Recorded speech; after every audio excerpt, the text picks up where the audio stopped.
So it was 2007, 2008. I was in my late 20s.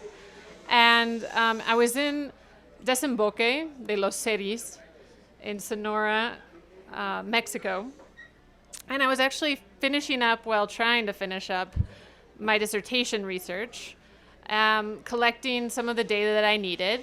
And I really needed to get these stories, these narratives that had to do with the way that the Seri people, an indigenous group there, also known as the Concac, talk about and perceive the landscape that they live in. So how do they talk about things like hills and mountains and rivers and islands?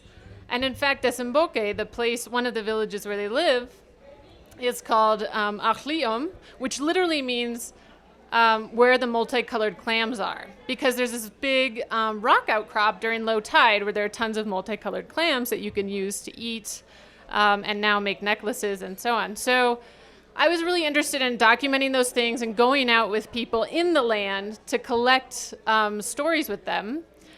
But I was having a really rough time that particular summer. There were all of these rumors of all of these mafiosos doing all sorts of, I don't know what kinds of things. Actually, I didn't want to know what kinds of things in the desert, in the monte. And so we couldn't leave the village. So I would go up to people and be like, can we go out and can we go record stories in the desert? No, I think it's not a good time, Carolyn. I think that we need to do this later, when there's no more mafiosos, okay? Just wait a little bit. How am I going to finish my dissertation? I just want to get these recordings. I need to collect this data. I'm really, the NSF is kind of on my back, let's get this done. So I was really happy one morning when I was talking to the local matriarch, Maria Luisa, and she was like, okay, Carolyn, you know what? I'm going to show you the original Desemboque. Let's go up shore to this village that we used to live in, and I'll show it to you, and we'll get the recordings. We'll do something. I was like, yes, thank God, Maria Luisa, this is awesome. I really wanted to work with her. And, she was an old woman, an anciana with a lot of knowledge. And so the next morning, we get into my stepdad's two-door 1997 or something, late 90s Chevy Tahoe. We get in, we start going down the dirt road where it's like, okay, the arroyo, okay, we're going to do this. I put the four-wheel drive in. It's going well. We get out. We make recordings. She talks to me about medicinal plants, just everything is just going awesome. This is just, I'm thinking, okay, I'm going to make it. This field season is going great.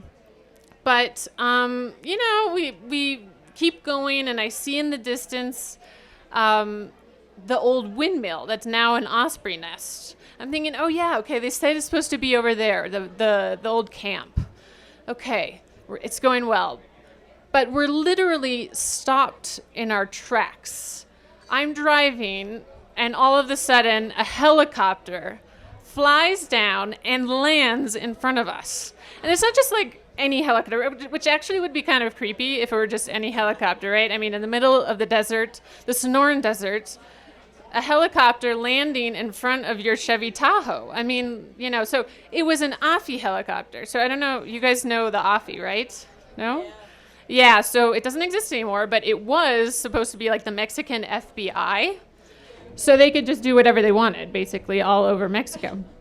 So they were stopping me on this dirt road in the middle of nowhere, and these dudes all pile out of the helicopter, and they're pointing machine guns at me and Maria Luisa, and I'm like, okay, hands up, and I'm like, oh my God, we're both freaking out. What are we gonna do? These dudes, there were guns actually falling out of the helicopter, and these guys, and they're all about 20 or maybe 18, the guys too, thinking we're not gonna survive this. This is it.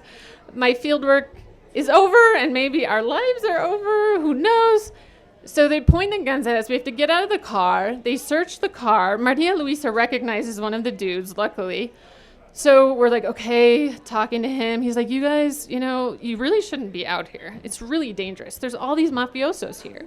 You should know that. You should go back home. Go back to Desemboque.